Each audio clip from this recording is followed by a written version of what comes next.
Shankaram Shankaracharyam Keshavam Badarayanam Sutrabhashya Kritau Vande Bhagavantau Punah Punaha Ishvaro Gururatmeti Mukti Bhedu Vibhagine Yomavat Vyapta Dehaya Dakshinamurtaye Namaha Gukarastvandakaro Vai Rukarastvanivartakaha Andhakarannirodhitvat Gururitya Sadashivasamarambham Shankaracharya-madhyamam Asmadacharya-paryantam Vande Guru-paramparam. Om Sahana Vavatu Sahanau Bhunaktu Sahaviryankaravavahai Tejasvinavadhitamastu ma vidvisha Vahai. Om Shanti Shanti Shanti. Om Apyayantu Mama Angani Vakpranaschakshuh Shrotramato Balamindriyani Cha Sarvani Sarvam Brahma Upanishadam Maham Brahma Nirakuryam Mama Brahma Nirakarot Anirakaranamastu Anirakaranam Me Astu Tadatmani Nirateya Upanishatsu Dharmaha Te Mai Santu Om Shanti Shanti Shanti. So let's chant the first 4 verses of the second chapter. Yadi manyase suvedeti dabhramevapi nunam tvam vetta brahmano rupam yadasya deveshvatanu mimamsyameva te manye viditam naham manye suvedeti no navedeti vedacha no nastadeva tadveda no nasvedeti vedacha yasya matam tasya matam matam yasya navedasaha avijñātam vijānatam vijñātam avijānatam pratibodha viditam matam amritatvam hi vindate atmana vindate viryam vidyaya vindate mritam. Okay.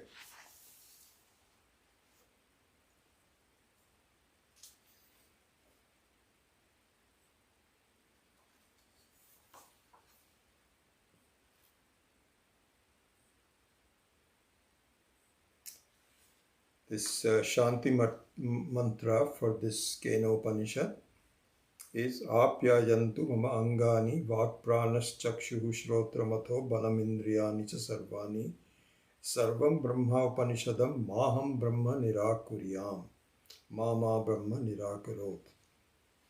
So commenting on this, Swami Maheshananji had pointed out in one of the texts that I was reading from him that as you know by now, you should know this, that the only way to know Brahman, to know the Atma, to know yourself, the truth about yourself, is through Upanishad only, is only through Vedas. There is no other means of knowledge. This is what is called Apoorvam. The word Apoorvam is used. So, for example, supposing you wanted to see something formful, there is no other way other than employing your eyes. So, the eyes are the pramanam for looking at drishya, looking at the rupam of the drishya.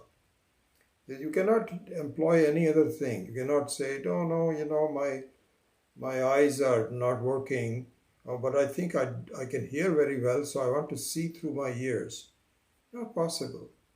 And so everything is very carefully designed where something has to be revealed and the revealer's aid has to be, the help of the revealer has to be taken. Otherwise it cannot be done. So for Atma Vidya, you have no other means, and this is what we are really studying, but I think it's an interesting the Shantipatha actually gives you the hints for this. There's no other way to know yourself other than not only Vedas, but that portion of the Vedas called Vedanta. This is what is being said. The reason I picked this up is because, so this is what is called Sarvam Brahma Upanishadam. So Sarvam here means the Brahman. Sarvasya Bhavam iti Sarvam. So this is, Sarvasya Bhavam can only be possible through Brahman, not through anything else. The very content of the whole world is Brahman. And so that Brahman is only possible. It is Upanishadam, means it is revealed. You can even say born, but it's not born in the classical sense. It is revealed through Vedas, Vedanta, which is Upanishad. Okay. So now the next one is Maham Brahma Nirakuryam. So I remember being talked about this by our Acharya, Swami Dayanandji, and so on. But I think Swami Maheshananji's explanation here is just wonderful. That really brings some new insight into this. On what? On Maham Brahma Nirakuryam. So may I not reject Brahman. This is what it means. Nirakurya means that may I not block it. And the other part is Mama Brahma Nirakaro. May the Brahman not block me from seeing. So that is the Ishvara's kripa, and that will come in its own time. There's nothing I can do about it except for being eligible for knowing this. But anyway, the first one is very important, is very relevant here, which is Maham Brahma Nirakurya. So what Swami Maheshananji said was that may I not block the understanding of the revelation of Upanishads, of revelation of Brahman through Upanishad. So block means that there are various means of doing that. First of all, we don't, we question it. How is it only possible that Upanishads can reveal it? It's kind of like asking, how is it possible that only eyes can see? None of the other things are said. We have so many sophisticated instruments now. We have all kinds of telescopes, this, that, or the other. But you cannot see until you have the eyes. Eyes are the only ways of knowing the Rupa. So you cannot say that, supposing, I'm congenitally blind. And so I don't have the eyes, but I think I can borrow some instruments through which I can see. No, not possible. So similarly here also, the revelation of Brahman is not possible by any other vichara except for the vichara janya born out of Upanishad. And may I not block it? Block it in the sense, may I not doubt it, number one. And secondly, may I not neglect it? Because it is not, it's very obvious, but I don't see it. And I'm so used to not seeing it that not seeing becomes paramount to me, a habit to me. So my Shantipatha, my prayer to Ishvara is, may you please remove the obstacles from me. Very much like as it is said very beautifully, this is an important example, that really cataract is a removable obstacle for seeing these things very clearly. Cataract is a very good example. It is not as though you have deteriorated and you cannot see anymore. It's just that there is a film that has gathered. There it is. It was not there, now it is there. Whereas in the case of Vidya and Avidya, it has always been there. But even though it is always there, it is like a cataract because it is removable. So it's a dosha. And it is not congenital. It is not swabhavikam. So it is a dosha. And so this can be done. And so may the Lord help me remove the cataract from my mind's eyes so I can let the sun of the light of the sun of the Upanishads shine through. Beautiful explanation. Okay. So, Sarvam Brahma Upanishadam Maham Brahma Nirakuryam Mama Brahma Nirakarot. In this class, which is a Vedantic Insights, I hope you forgive me for not being too pedantic in following everything. Whatever relevant or slightly relevant insights come to my mind that are helpful for us, even though it is not, actually this is part of it. It's not as though I'm not bringing completely different ideas, but I think we will please be tolerant that this particular course, let it be a meandering course that slowly moves us towards the ocean that we are all tending towards. Okay. All right. So we have covered up to the first verse of the second chapter. So we did that last week, and we spent quite a bit of time on that. So there it says this is essentially to shake the understanding, shaking the. This is interesting. There is a Nyaya whose Sanskrit I don't remember. I have a book of Nyayas. Nyayas means all these rules that are very useful in understanding what the Shastra is trying to do. So here there is a Naka, like for example, there is called a Shakha Chandra Nyaya.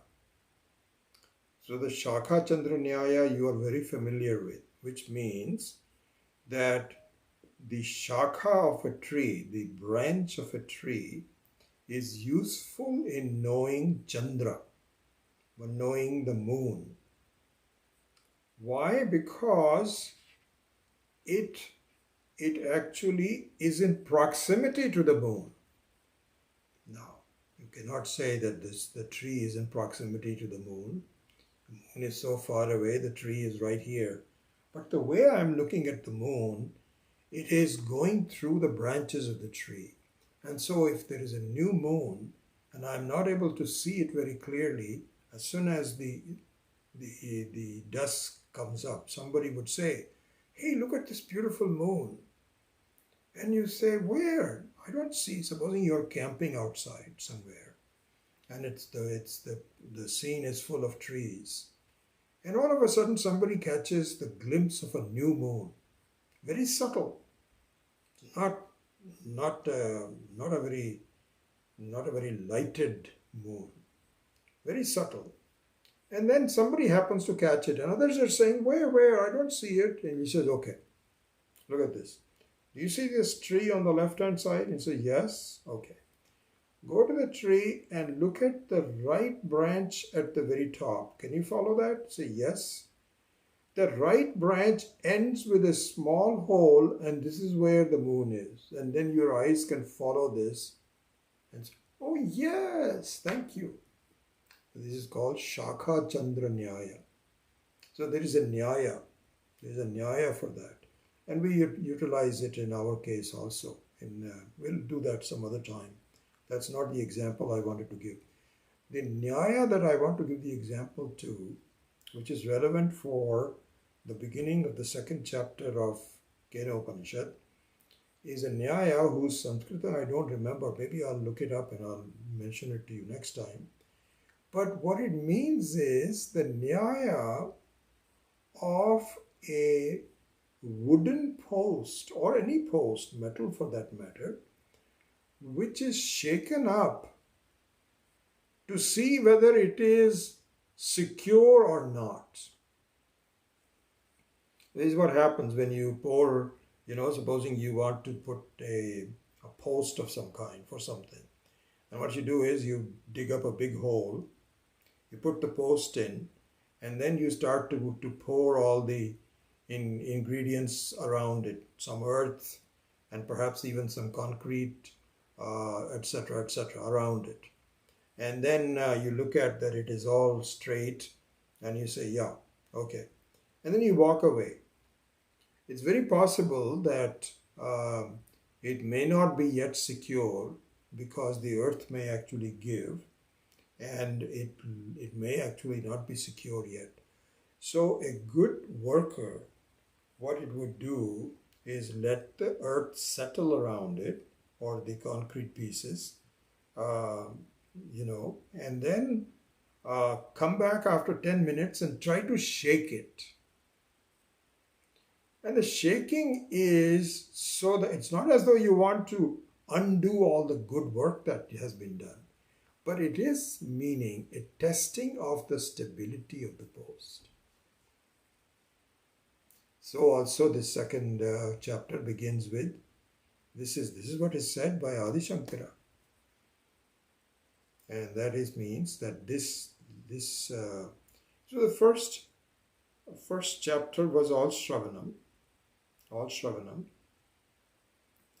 And now through Mananam, there is a little shaking. And the shaking is done by a kind of a provocative statement by the teacher. Provocative. And this provocative nature will continue until the first 3 verses are over. And the provocative nature is, Yadi manyase suvedeti dabhrameva api gnunam tvam veta brahmano rupam. It says that if you think you know Brahman, you don't know Brahman very well. I'm sorry to say that. And it's interesting, I think I told you of the personal experience of ours. We also used to think, wait a second, Swamiji has been teaching all these Upanishads and so on and so forth, and now I think I know what Brahman is, that it is the Atma, it is not the Anatma, it is, I can do the Viveka, all of that is understood by me. I'm done. I think I understand it. You are not done. And we will tell you why you are not done in a little bit later on. And so here the teacher makes a kind of a provocative statement, and he says, if you think you know it, you don't know it very well. And also, if you think you know the Devas and how the Devas know this and not that, also you know. Yadasya tvam yadasya deveshu atatu. Here, Adi Shankara in his Vakya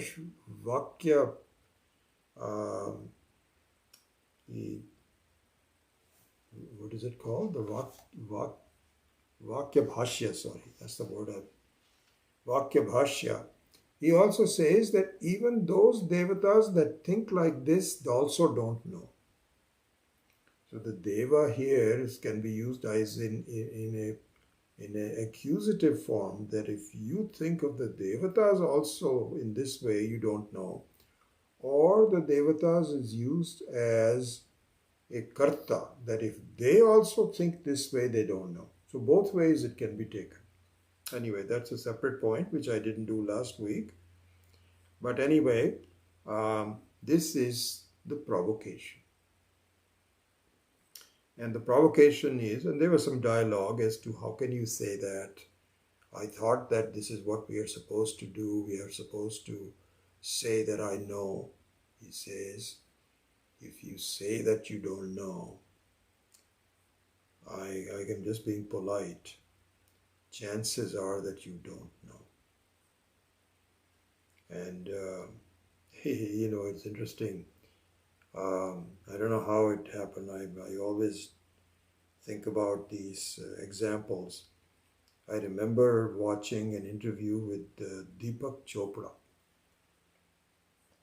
And, I've been kind of, I don't say following him in that sense, but I know who Deepak Chopra is. And in fact, he happens to be a friend of ours. And there used to be a friend and his wife that used to live on the West Coast. His name is Raman Mehra. And we became socially acquainted. And in fact, we used to play tennis together. And a very bright person.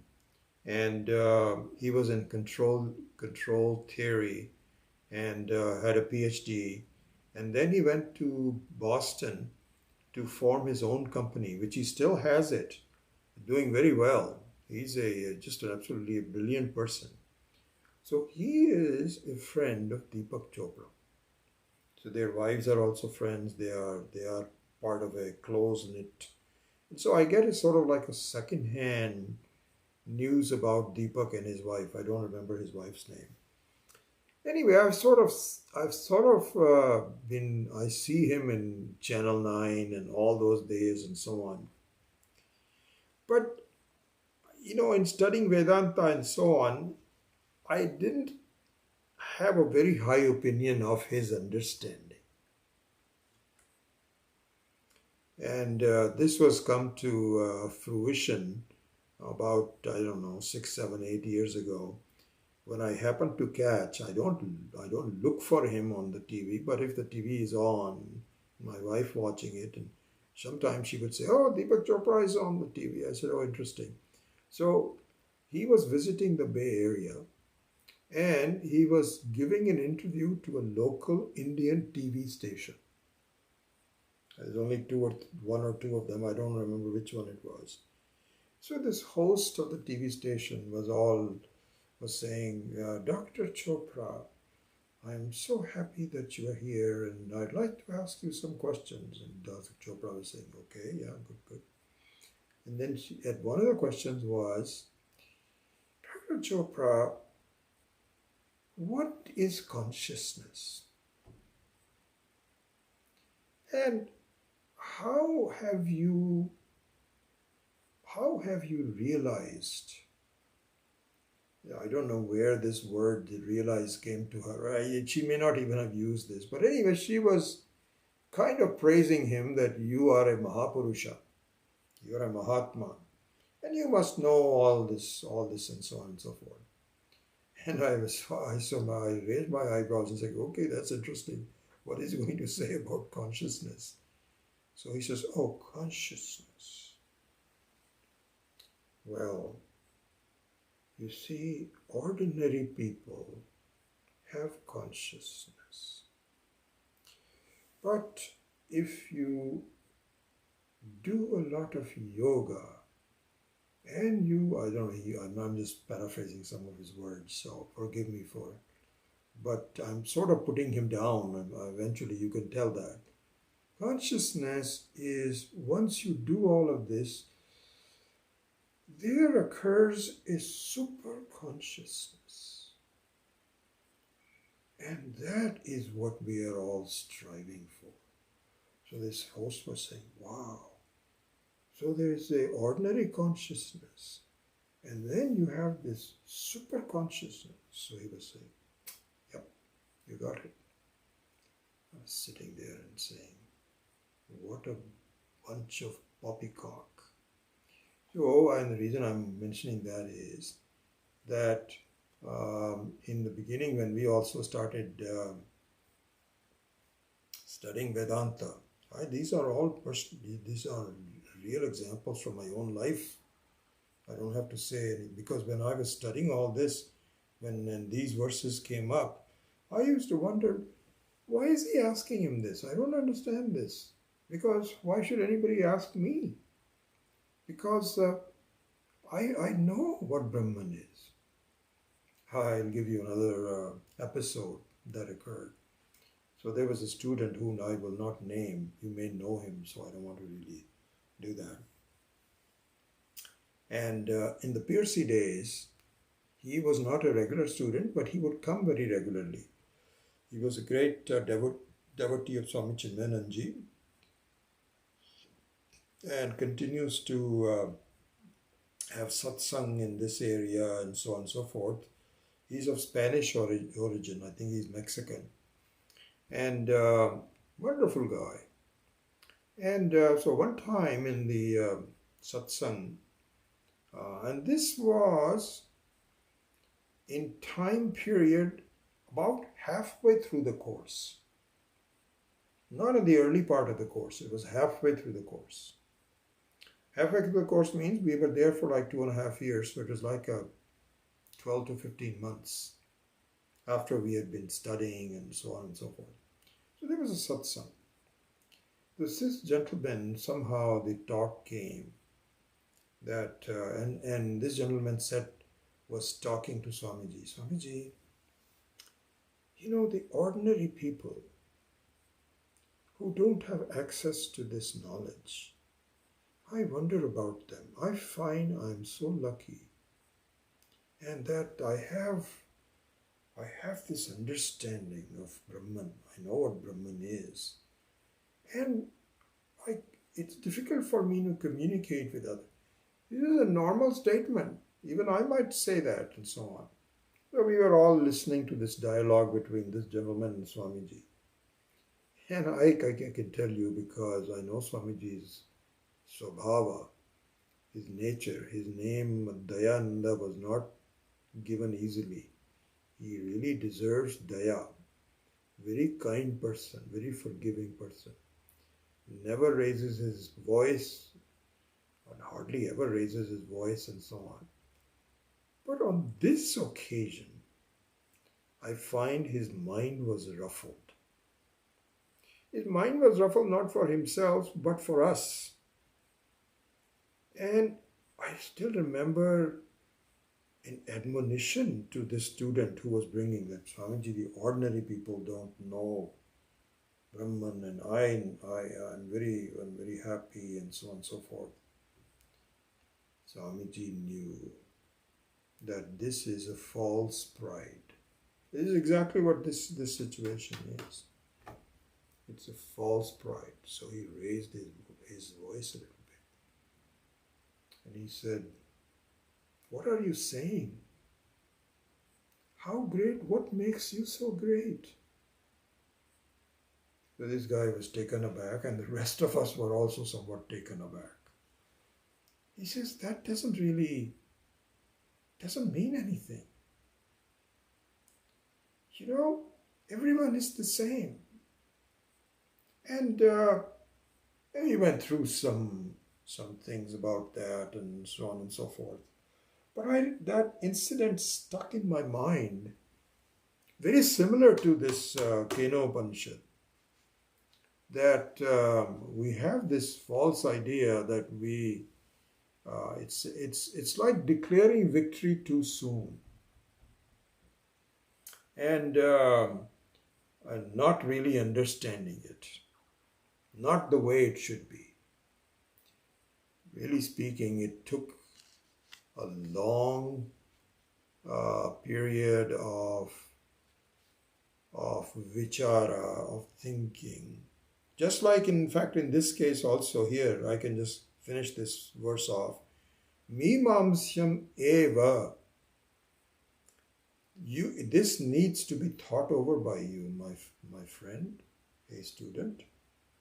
Yadi manyase suvedeti dabram eva api nunam tvam vetha brahmano rupam.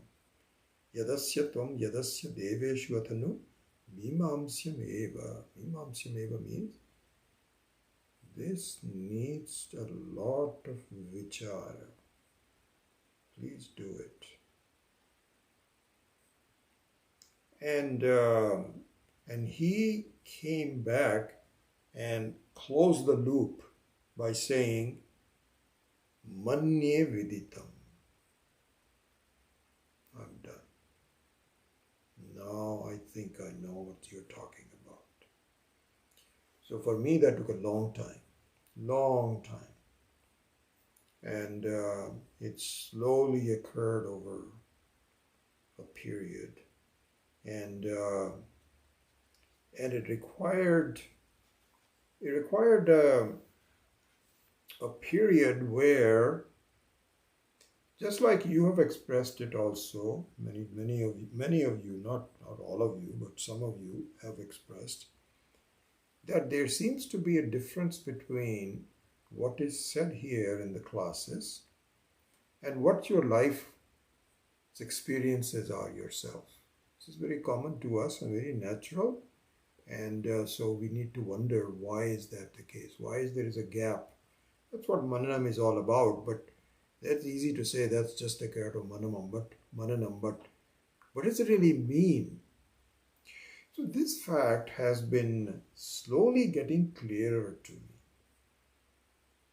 as to what does it take. So let's spend some time on that. Also, again, I think the insights that I have gained in the very extensive reading of Swami Maheshananji's texts have been totally invaluable to me. And I find I really give a lot of credit to Swami Chinmayananji and Swami Dayananji for really preparing me for a situation where the deeper meaning of these texts I am now able to get, which I didn't do before. So on this point, let us this one point is very interesting and important point that Swami Maheshananji pointed out. And the way he presents it and the way he gives examples, that itself is what the art of communication is. And I find he's just a master. Just like Swami Dayananji and Swami Chinmayananji, they were all masters. I find him, Swami Maheshananji, to be exceptional in this regard. And I can tell you because it just grips my mind, and he says, wow, yes, this is true.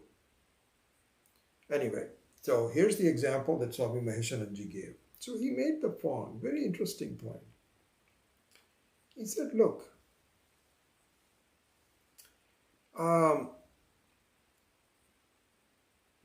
you have two entities initially.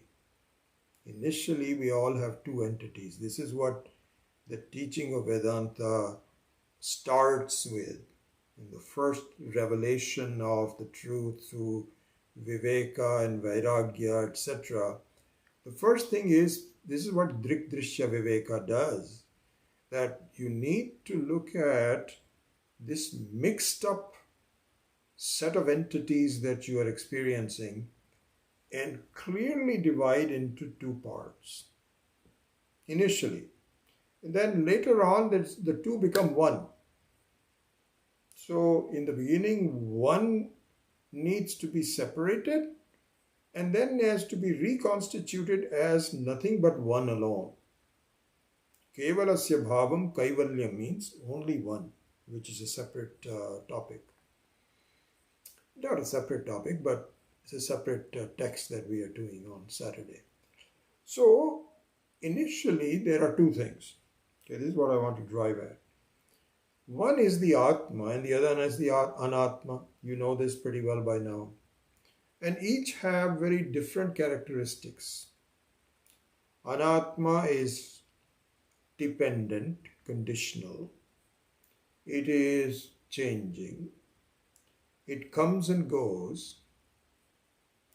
And it gives you a lot of problems. Just a short summary of Anatma. Atma is just the opposite. Atma is pure. It never really began or never will end. And it doesn't change. And it is the very source of happiness for you. These are the two very clear delineations of things that are opposite to each other. Okay? So this is the starting point of our deliberations, vichara. Okay. So Swami Maheshananji says, you should have a doubt in your mind. Because what Vedanta says is that Anatma can never be purified. It is the very nature of impurity. The Maya Shakti by its very nature is dukkha-karam. It gives you problems. It is impure. Impure in the sense that and we don't accept the impurity of the world. So we try to improve it. We improve it by rearranging my relationship with it. So seeking shelter means that yes, it's possible for the world to give me problems, but I think if I have a shelter, then I can avoid it. Like that. So you have a relationship with the world where you try to manipulate it for your own benefit. Okay, so this is my, and so what it means is that I try to do it, but Vedanta says that it's by nature not subject to, you cannot reach what you want to go by improving yourself as a part of this world. You cannot do that. It's always going to be changing. Problems are always going to come up. You solve something, something else comes up. In the meantime, your life ends. Nothing has been accomplished. It looks like a total waste. And so this is where your drishti, your vision is that of Anatma. So Anatma cannot be improved. And you say, okay, this is what you're saying. Okay, I get it. I get it. Swami Maheshanji gives the extreme example. He says, it is like trying to wash off the blackness of coal dust. You can see the Maya is like a black coal dust, C-O-A-L, coal, dust, coal. The word coal is very sacred to me because my father was a coal mining engineer in Bihar. And I'm quite familiar with the mining of the coal, what it takes, and suffered from coal dust affecting me when I was growing up, all kinds of things. Anyway, that's a separate story. So, Swami Maheshanji says that coal dust is by nature black. So you cannot wash it off. You cannot, what are you going to do with washing off the coal dust? Is the blackness ever going to go? It's foolishness. So the world is exactly like that. It is defective. It's never going to be okay for me. But I keep on trying. It's just like trying to wash the coal dust of the Maya. It's exactly what it is. Foolish. So the student says, okay, you're telling me all this, I get it. All right, I didn't understand this, but now I do. Now I do that the Anatma is incorrigible, cannot be corrected. No improvement can be made. I should not try to fight it. It's not possible. Okay, I get it. Then the Mahatma says, by the way, Atma is forever pure, never affected. It is like you cannot have coal dust affect pure space, because the coal dust has a lower level of reality than space. It's not as though, my gosh, there was so much coal dust that now the whole space has become black. Possible. What are you talking about? You may have air particles that are hanging around, but that's not space. That's Vayu and Prithvi and all those. But Akasha is so pure. So the Atma is exactly like that. It is by nature unaffectable, unaffected and unaffectable. So the student says, okay, I get it. All right. Okay, so now he puts the two pieces together and says, wait a second. Anatma cannot be improved. Atma doesn't need any improvement. But what about me? Where am I? What am I supposed to do? Swami Maheswaranji says, I am so happy you have this doubt and you ask me. Shall I tell you what you need to do? So then he goes into a series of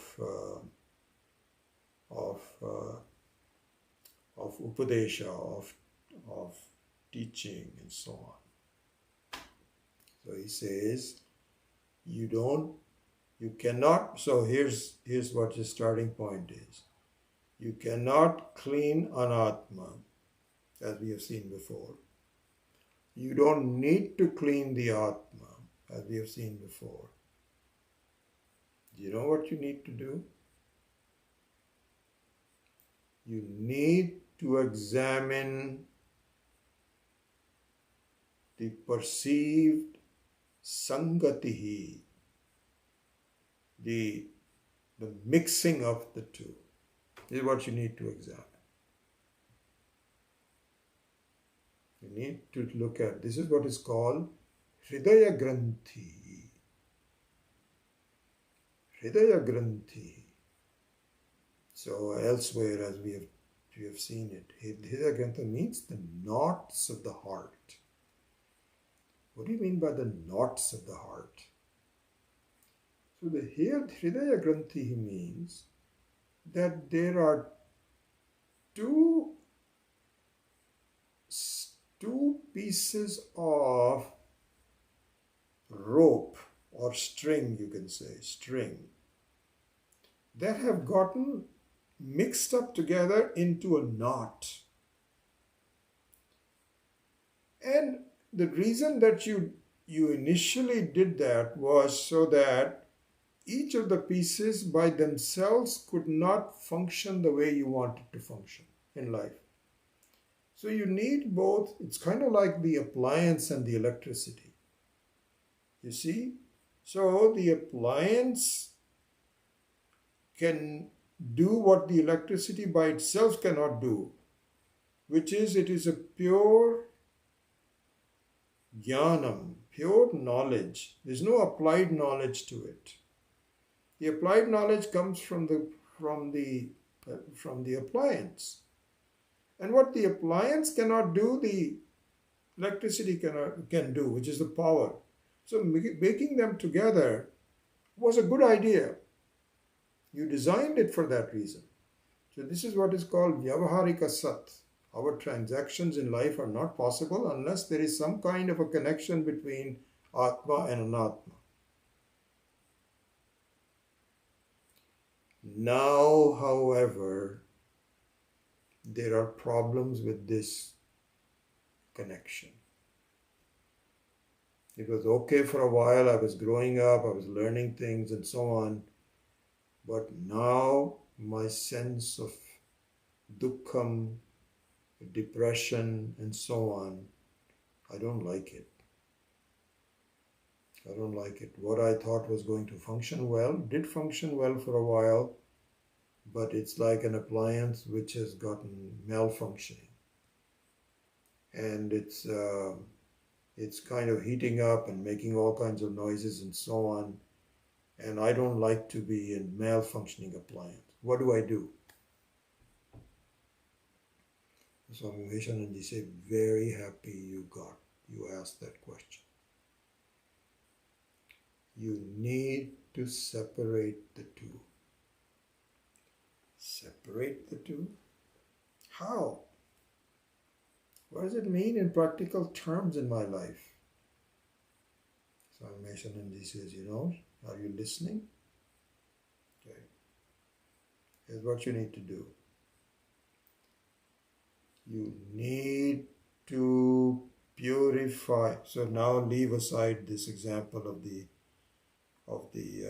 appliance and the electricity. That's a separate example. Leave that example aside.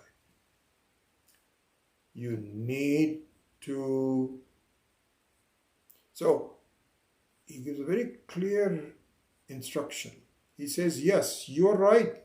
my friend, the student, Anatma cannot be cleaned. Atma doesn't need to be cleaned.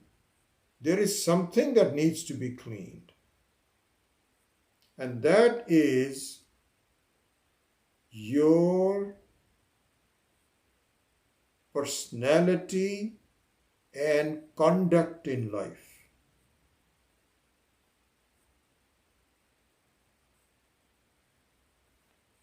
Your personality and conduct has to be cleaned up. Like, as you know, our Swami Dayananji has chosen that beautiful shloka from the Bhagavad Gita as the main one for the ashram, for the Arsha Vidya Center, Arsha Vidya Peetham. Nahi jnanena sadrisham pavitram iha vidyate. You know that by now. Nahi jnanena pavitram sadrisham iha vidyate. Sadrisham pavitram iha vidyate.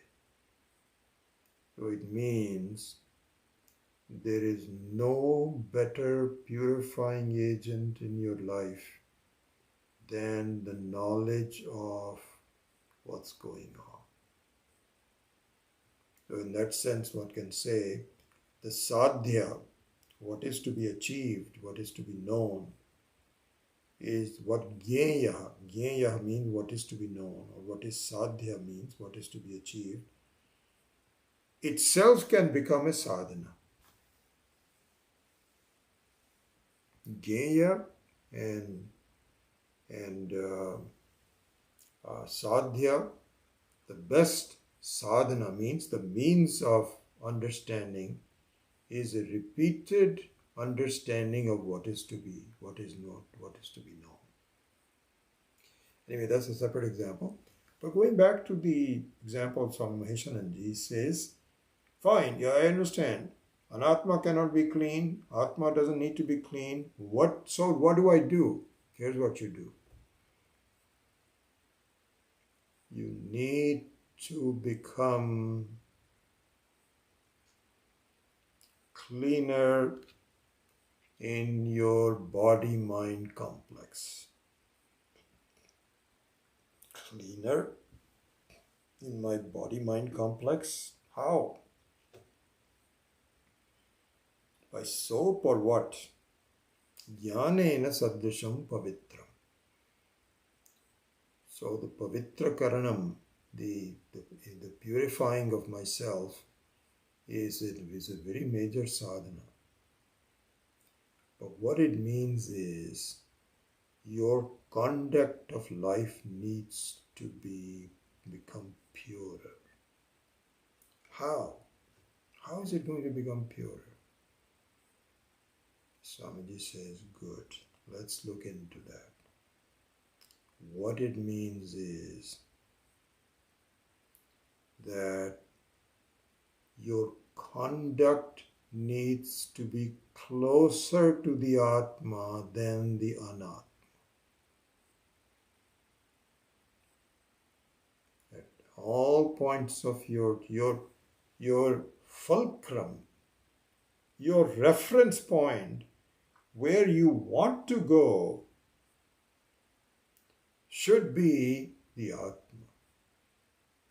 And what about the Atma?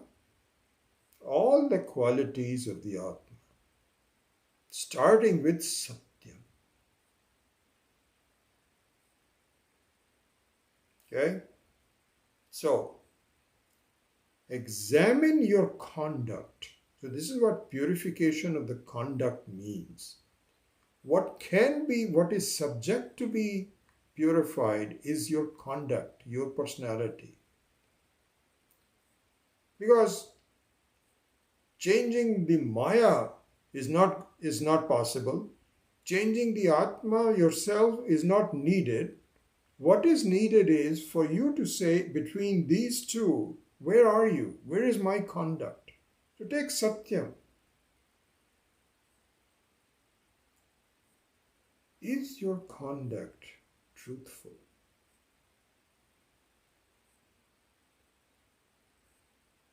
Do you have disparity between what you think and what you say?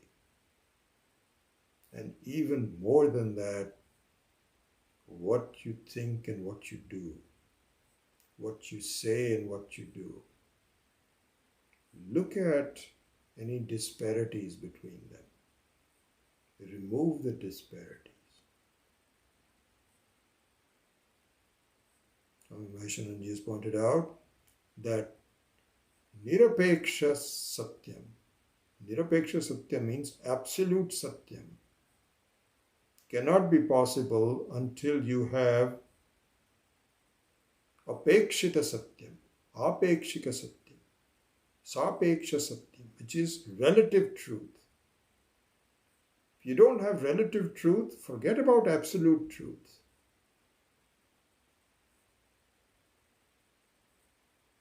We can talk much more about that some other time, but I'm just giving you a quick idea about this.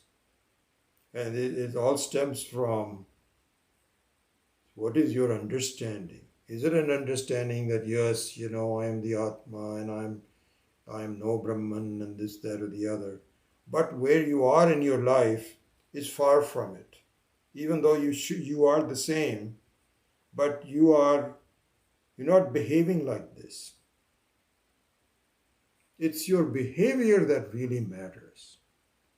And in that sense, what we should do is to make a scale to see where we are in that whole spectrum.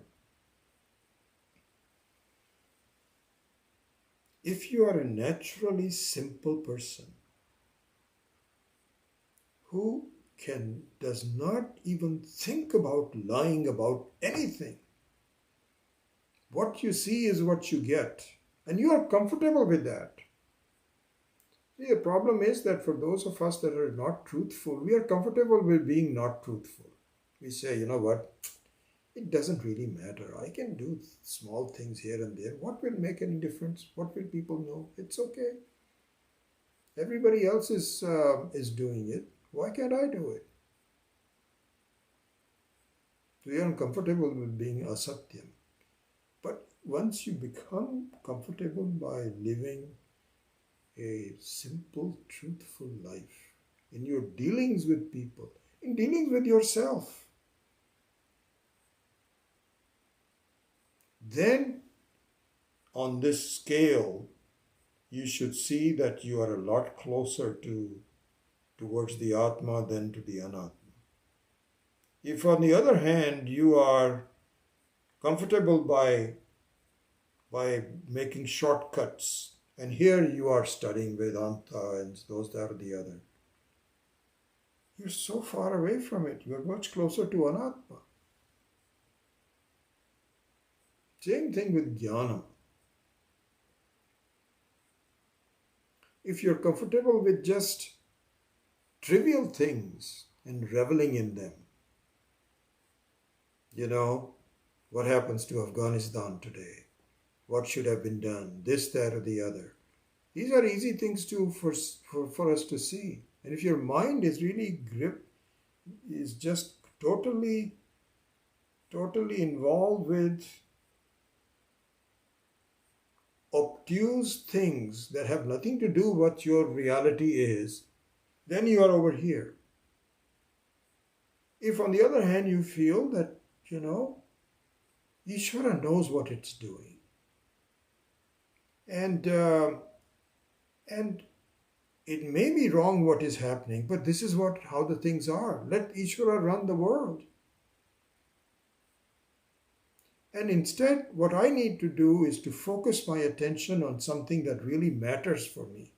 Because the Afghanistan problem is going to come and go. The COVID problem is going to come and go.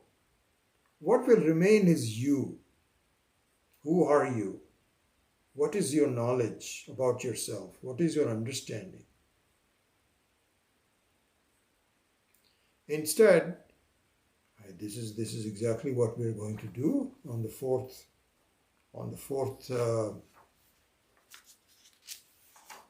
was thinking I'll do that today, but we'll have to do that next time. Pratibodha viditam matam amritatvam hi vindate. Instead of really looking at every individual pratibodha, bodha prati, bodha prati, you have to look at the jnanam, which is the underlying thing which is not affected by it. Are you inquiring into it? Does that interest you? Are you comfortable in doing so? You may not have reached, but if that excites you, this is the fundamental research, not applied research, then your conduct is pure. Ananta.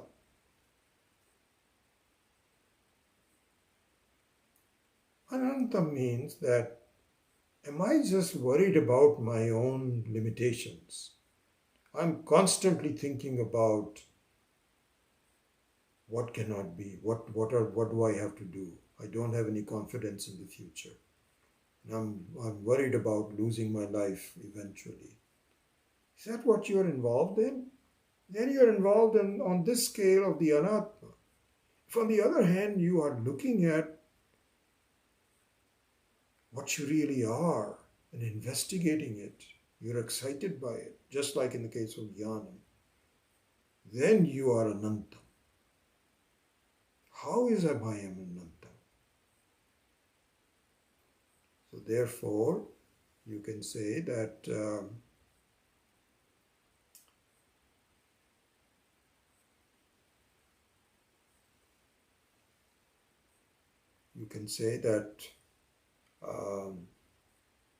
this is what the mananam needs to be. The mananam needs to be is examining where your personality is today. And it's okay to be, it's not as though you should hit yourself over the head and says, no, I'm not there yet. That's okay, be where you are. But I think the first thing is that be together as a person. Don't have highfalutin ideas of, this is exactly, I'm just telling you how our lives evolved. That in the very beginning, we thought, oh my God, we are so lucky we have all this glimpse of it. I remember this so well. I was walking on cloud 9. I used to look at everybody and say, oh my gosh, how lucky I am. Yes, I am lucky, no doubt about it, but I'm not to the point where I thought I was. Until I had to start to internalize it. I'm not done yet, but I'm moving in that direction. That's what success is. Over the on the 15th, on Sunday, they had the anniversary program of the ashram.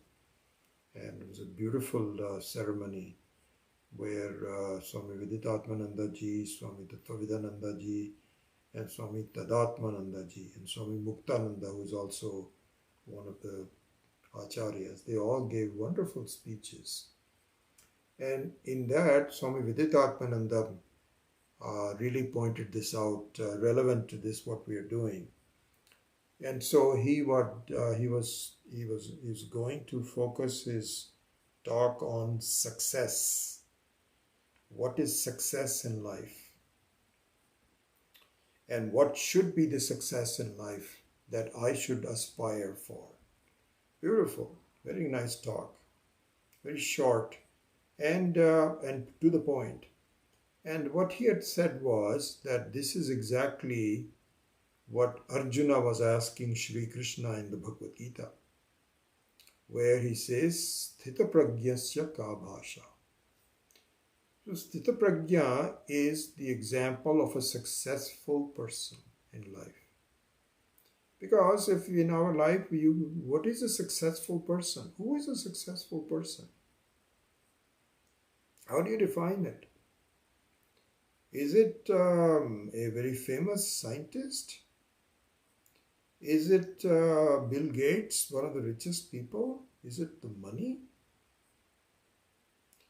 Is it a very powerful person in the whole world who controls the destiny of everybody? A politician, a president, a king? Who is it? who is the Mahatma? What is it? What is the name of what is success? And so Arjuna asks Krishna, Sthita Pragyasya ka bhasha. How does he talk? I mean, what does he do? How will I know that he's the Sthita Pragya is the epitome of a successful person. And you know what the answer given was. He says, Prajahati yada kaman sarvan partha manogatan atmanyeva atmana tushtaha sita pragyas tada uchyate. So he says, here is the person who is a successful. Atmani eva atmana tushtaha. This is an ironclad definition of success that we should be very clear about. And what that means is the only way to measure success is, are you independent of the whole world and non-dependent on it? You are by yourself.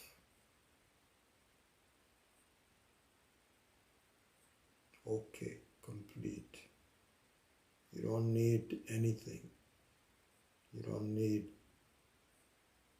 longevity of life. You don't need money. You don't need friends. You don't need adulation. You don't need anything. Are you there at that point? And if you are not, because you are the success. But because of the impurity of your personality, you don't feel you are successful. So all you need to do is to purify your personality, because then the fact that you are already successful, because it's the very nature of Brahman, his success, will be revealed to you.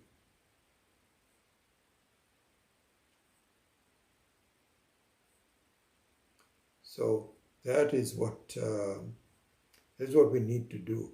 So tying back to this, to this topic at hand. So this is the interesting thing that to see is that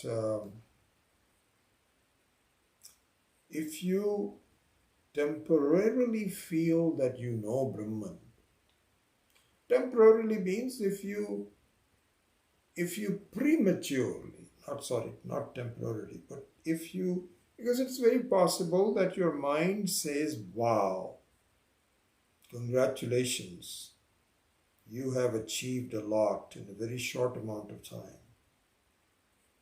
And you and your mind can have a dialogue, and you can ask your mind, really?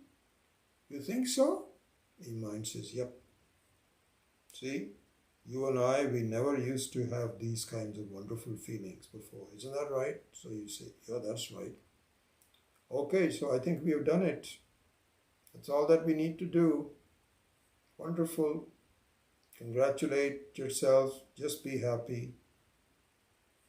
So it's easy to get fooled in by what your mind proposes. And you can just say, okay, I'm done. This is exactly what it is saying. He says, Yadi manyase suvedeti dabrameva api nunam tvam veta brahmano rupam. He says, if you think that I've given you an introduction and you've been a wonderful student, you've been sitting in the front row, listening to me like this. And I'm impressed. You're really affected. And you close your eyes and you say, wow, this is so wonderful. I'm so happy, very happy to get to know you. I'm done. And you may not be done, but you say thank you, means that there's nothing else that I need to do. The teacher can say, it's possible that this fellow, this madam, this woman may be like another Ramana Maharshi, but chances are he or she is not. It feels good for the time being, feels very high, but the higher you feel, the harder you will fall, because if something happens and people say some bitter words to you, then you're going to fall down. This is not going to happen. And so don't accept that. So I would say, when you do more mananam, when you say mimamsyam eva, we should remember the example of Swami Maheshananji saying that you need to reform your conduct and to see on this scale, where are you? Evaluate yourself.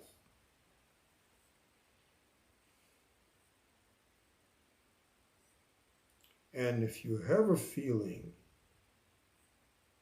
that I am not affected by what people say about me, I accept whatever happens. Are you able to say that truthfully? If not, you have some ways to go, because that is the indication of a successful person, sthita prajna. Atmani eva atmana tushtaha. You're just satisfied within yourself. Here Swami Tadatmananda in this talk I'll just end with that. We'll continue with other things. So in this, on the August 15th ceremony, Swami Tadatmananda, and a lot of respect for him, he's a wonderful person. And so he recited a very good incident. He says, when Swamiji first came, Swami Devananji, to this country, even though Swami Tadatmananda joined us quite much later, he was a brahmachari in California, and then later on he went there to attend courses and so on. But a very bright person, he took things very quickly. So when he got to know Swamiji, there was an incident where phones were, of course, there was no cell phones at that time and no internet and so on. So phones were the primary means of communication. And sometimes when Swamiji came here, he would call something and they would put him on hold. Like you ask for a doctor and says, okay, can you please hold for a second, let me check. So Swamiji said, okay, yes, I'll hold. He was new to the country. What he found was that when he was put on hold, a music started on the phone. So he says, that's funny. Why, I don't understand what this music is all about. Then he did it a couple of times, and the same different time, some music started. Some either classical music or rock or whatever. So he asked one of his students, he says, I've never heard this. This doesn't happen to be in India. But in this country, when you're waiting for somebody, why did they put the music on? So somebody said, Swamiji, it is very obvious. Because they don't want you to be bored while you are waiting. That's it. Swamiji, in all his innocence, he says, I am bored with what? And people said, oh my God, why is he asking that question? You're bored with yourself. And Swamiji doesn't understand, how can anyone be bored with yourself? Swami Tadatpananda recited this very beautiful example of Swami Dayananji's early years in United States, and then went on to say, this is exactly what happens when we are so busy with trying to do things and so on that we are put on hold. We do something like this, and I have to look around, and I look at myself, and I feel that my mind is not absorbed, and I don't know what to do. This is what boredom is. And so he went on to say that this is what needs to be resolved. What is the reason for this boredom? Something is blocking me. This is the most beautiful thing that I should be investigating peacefully, but I can't, because there is some kind of a obstacle, like a cataract, that is making me look as though I'm bored. Beautiful example Swami Vedantananda gave. He says this is what Vedanta says, that you don't need anything. You're just Atmani eva Atmana tushtaha. And you are, if you're not at that point yet, and the teacher suspects that the student is not at that point yet. That's why this, what is called vichalitam, means the shaking of the vidya, is needed, and that is what is pointed out in the Kena Upanishad. So we haven't reached to the apex of this segment of the Vedantic Insight, which is the verse number 4. And I'm sure that next week, I think I promised it even last week, but we got carried away with a lot of, hopefully, some interesting things. And next week we will certainly come to that. And I think we will also do some meditation, maybe not next week, but the following week. So on this verse number 4, an important verse. So we will come to that. So with that, let me close the class and see if you have any questions. Om Asato Ma Satkamaya Tamaso Ma Jyotirgamaya Mrityor Ma Amritam Gamaya Om Purnamadav Purnamidam Purnat Purnamudachyate Purnasya Purnamadaya Purnamevavashishyate Om Shanti Shanti Shanti. Hari Om Shri Guru Pyo Namaha. Hari Om.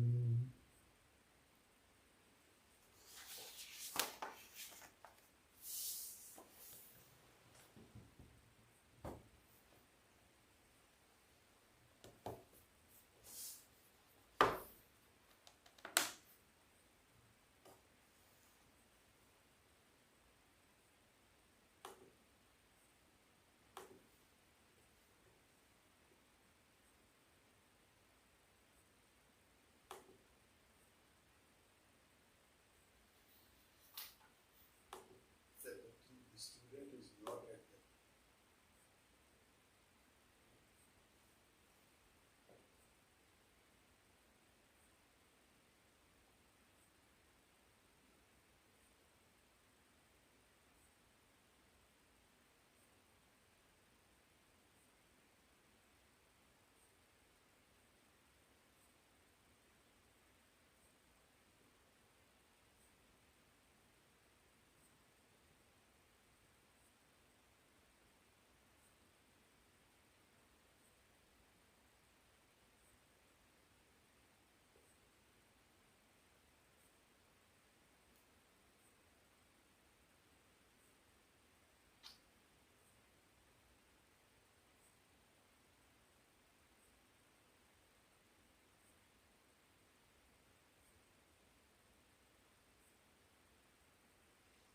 Good. Okay, thanks.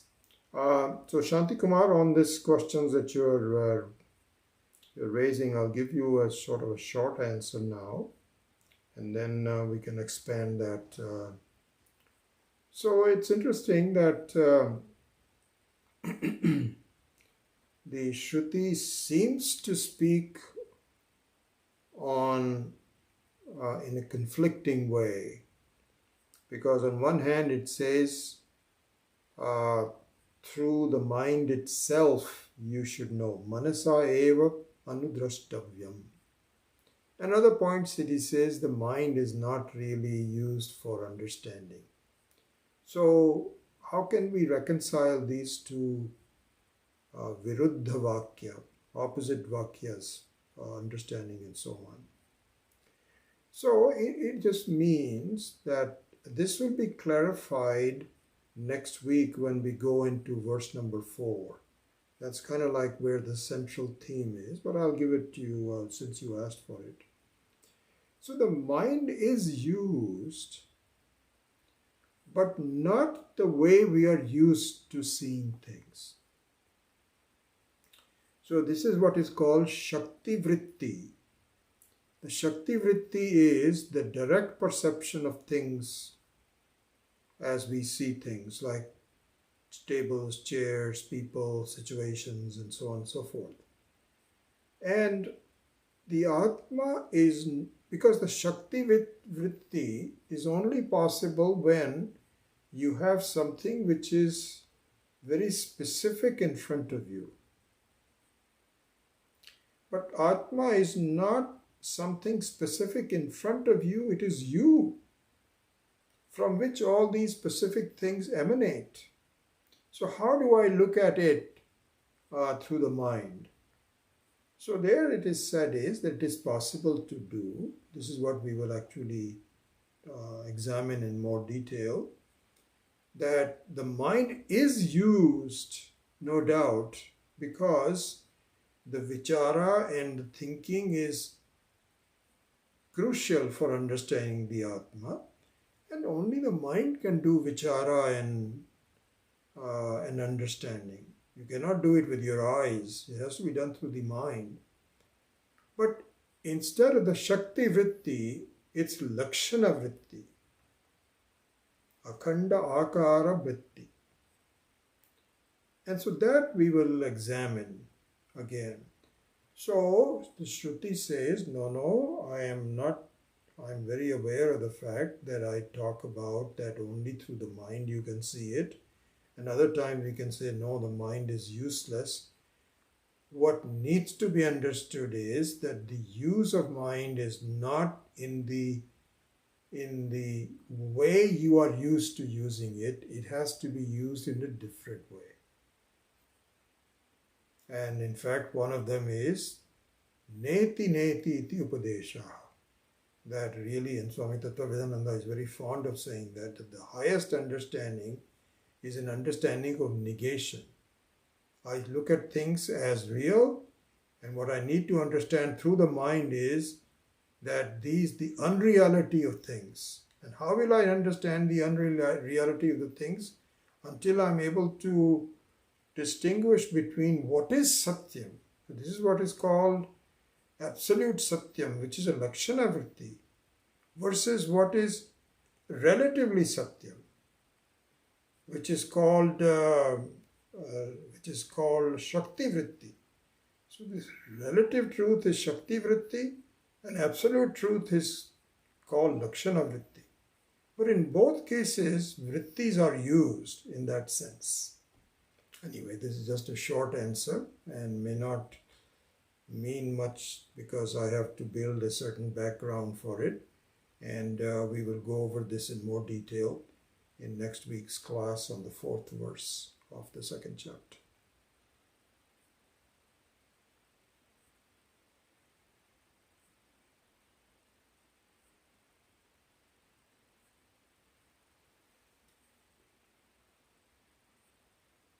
Okay. Anything else?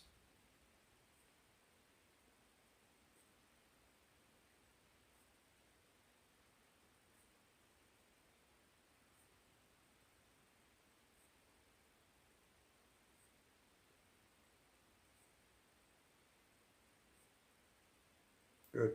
Okay.